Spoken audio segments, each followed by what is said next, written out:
asalaamaaleykum chers internautes ñu ngi leen di nuyu di leen dalal ci seen rubrique xam sa candidat tey nag ñu ngi dalal benn gan bu kenn présenté tul dans la scène politique muy Moustapha Guirassy ñu fàttali rek mooy président parti SUD Sénégalais Unis pour le développement di président groupe IAM en même temps aussi nekkoon ministre de la communication monsieur Guirassy ñu ngi leen nuyu. ñu ngi lay nuyu di la fay di leen dalal ak jàmm. wax sunu mbégte yëpp ci participation ci débat bi ak échange yi day tax nit ki gën ñu xam gën a xam tamit sunu gis-gis ak sunu offre politique. récemment nga déclaré sa candidature mën nga ci ñëwaat tuuti nga may sénégalais sax surtout sa programme bi nga leen proposé. waaw dañu déclaré sunu candidature parce que dañu am benn offre politique. Offre politique boo xam ni li ko tënk mooy benn vision benn gis-gis ak ni ñu nammee Sénégal ak bëgg Sénégal mel noonu d'emblée ñu leeral ni li ñu tax a jóg du ki fi nekk na fi dem na jógee c'est pas ça notre programme wax dëgg dafa am gis-gis boo xam ne bu xóot bi ñu am. et soo ko bëggee porter da ngay am benn plateforme politique soo ko bëggee porter da ngay am pouvoir et pouvoir bi ci gën a am solo mooy pouvoir boo xam ne dina la mën a permettre nga indi réforme yëpp nga indi transformation nécessaire moom mooy donc pouvoiru magistrature suprême loolu donc moo tax ñu nekk candidat à l'élection présidentielle fas yéene bokk ci ñoo xam ne ñoo war a transformer réew mi dafa sooxe yàgg naa di ko wax gaar dañu juum gaar dañu trompé ci gaar gi train bi ñu jël baaxul gaar bi ñu demoon baaxul kon absolument fi mu ñuy jëmee dara baaxu ci te ku seetlu ku am seetlu xool li xew li am ci réew mi di nga xam ni mbir bi daal doy na waar su dee sénégalais yi taxawuñu góorgóorlu changer mbir bi conséquences yi war nañu nekk des conséquences désastreuses pour le Sénégalais le citoyen sénégalais et xam naa ni dinañu am occasion dellu si parce que secteur yu bëri la laal et secteurs yi gën a am solo et principalement bi gën a am solo pour ñun ak sunu gis-gis mooy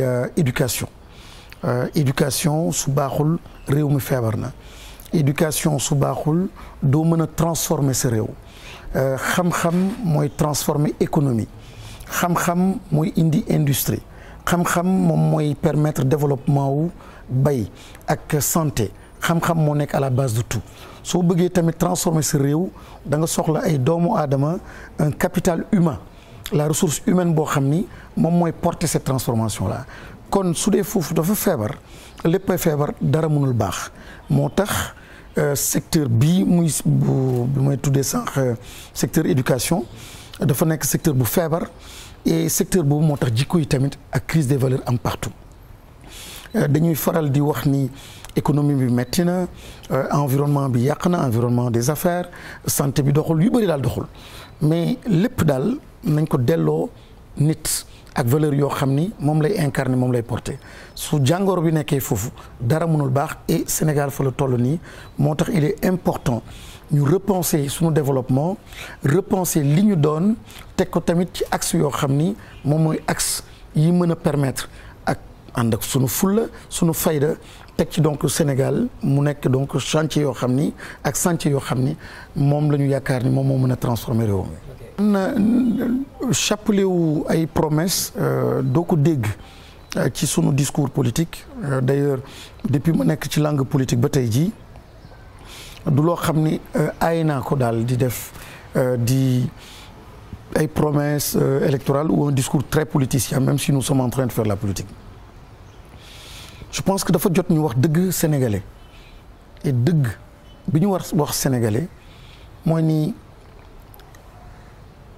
dirigeants yi ñu am boobu ba léegi rares sont ceux parmi ces dirigeants là yoo xam ne ñu jiital nañu le capital humain et sa transformation tey promesse pour parler reprendre yow sa terme su dee benn war nañ ko def mooy inviter les Sénégalais à être eux-mêmes redevenir eux-mêmes xam li ñu doon jël socle valeur boobu ak identité boobu à partir de là nga décliner say politiques publiques maanaam sooy wax éducation su dee partiroo de ce que tu es sa identité say valeurs day jafe nga am le système éducatif qu'il faut su dee dañuy wax waxu emploi une valeur telle que la dignité amul solo pour yow day jafe nga comprendre lan mooy le pauvre ak situation pauvre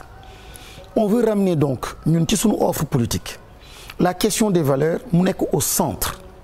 la question de l'identité ak li nga doon nga assumer ko et à partir de là nga décliner say politiques publiques donc vous voyez bien que c'est pas en termes de promesses de déclinaison de projet bi le premier grand projet c'est le projet donc autour du capital humain sa transformation et à partir de là nous allons tout réussir maintenant on le décline ci juróom-ñaari axe bi njëkk maa ngi koy wax sànq moom mooy le système éducatif nga repenser ko restructurer ko surtout nga repenser le contenu yàggul dara des chefs d'État africains se sont retrouvés ici avec d'autres chefs d'État du monde pour parler de financement de l'éducation pour ñun gàcce la ñu mën a toog fii di wax financement wu éducation alors que définir ñu ñoom ensemble le contenu ak orientation yoo xam ne moom la ñu war a jox éducation yàggul dara at bii France génnee na benn manuel boo xam ni à partir de la maternelle lañ koy jox xale yi à partir de 3 ans xale yi ren jii moom la ñu jàng France gis nga seen livre bi ñu leen nar a jox mi ngi tudd tous à poil ngeen baal ma ci kàddu gi li ñu leen nar a jàngal moom mooy éducation sexuelle li ñu leen nar a jàngal moom mooy góor du góor jigéen du góor société bi mooy tax góor nekk góor société bi mooy tax jigéen nekk jigéen kon xale yooyu li ñu leen di jàngal mooy soyez tolérant soo leen gisee lu dul noonu bu leen dóor bu leen saaga xam ne ni société bi yéen si vous acceptez rek lépp doxee noonu kon ku bëgg a transformer sa réew ñoom kat bëgg nañu transformer seen réew mu demee nenn ak seen i valeur ak seen i gis-gis waaw wante yow bii bëgg a transformer am loo gëm adduna ak àllaaxira am na noo xam ne tamit war nga am fayda nga tëddee noonu ou bindee noonu ce système éducatif moo tax repenser le contenu ak chef d'État yooyu ñëw taxaw fii priorité la mettre en avant notre identité mettre en avant li ñu bëgg mettre en avant nos valeurs et à partir de là nga dem vers la conquête donc du monde et c'est possible mais nit ki da ngay am wéeruwaay loolu moom mooy premier aspect et su may wax loolu yëpp